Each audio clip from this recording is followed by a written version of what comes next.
தன்னோடு நேருக்கு நேர் விவாதிக்க மேடை ஏற தயாரா என முதல்வர் ஸ்டாலினுக்கு அதிமுக பொதுச் செயலாளர் எடப்பாடி பழனிசாமி சவால் விடுத்திருக்காரு. இது குறித்து எடப்பாடி பழனிசாமி வெளியிட்டுள்ள எக்ஸ் தள பதிவுல கள்ளக்குறிச்சியில மேடை ஏறி ஓபன் சேலஞ்ச் விடுத்த முதல்வர் ஸ்டாலினுக்கு கள்ளக்குறிச்சி மாவட்டமே அதிமுக ஆட்சியில தான் உருவானது என்பது தெரியுமா தெரியாதா என கேள்வி எழுப்பியிருக்காரு.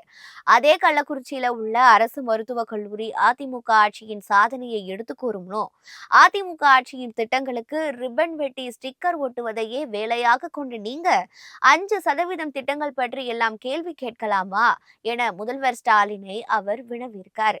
தேர்தல் பயத்துல 4.5 ஆண்டுகள் கொடுக்காமல் தற்போது அவசர கதியில அரைகுறையாக மாணவர்களுக்கு லேப்டாப் கொடுக்க போவதை பெருமை பேசலாமா?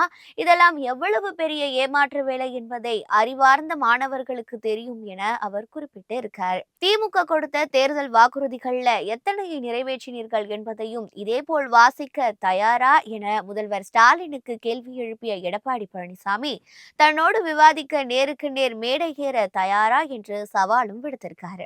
அதிமுக ஆட்சி பற்றி என்ன கேட்டாலும் பதில் சொல்ல தயார், திமுக ஆட்சி பற்றிய கேள்விகளுக்கு பதில் சொல்ல தயாரா என்றும் எடப்பாடி பழனிசாமி கேள்வி எழுப்பி இருக்காரு.